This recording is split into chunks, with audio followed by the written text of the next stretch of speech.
Hi, I'm Elizabeth, and I'm here to show you the new AI feature that's been added to the Simple Website Builder. You can start from any template or theme, and then it's so easy to customize it because you can come over to any section and edit it. And then you can click on an item or add a new one, and then you'll see this new little Generate with AI button. So just click into the field, and Simple is going to start generating and writing the content for you. So that's a little paragraph about a health assessment. You can save that, and then you can keep adding more items. Now, for example, this one could be weight loss, and then I can add an image, and you can choose an image from here.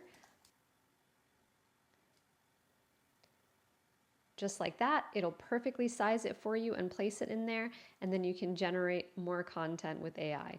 And the way to get the best out of it is in the settings. Make sure you've added a description here that's at least 60 characters. The more you add here, the more context the AI has to write the content for you.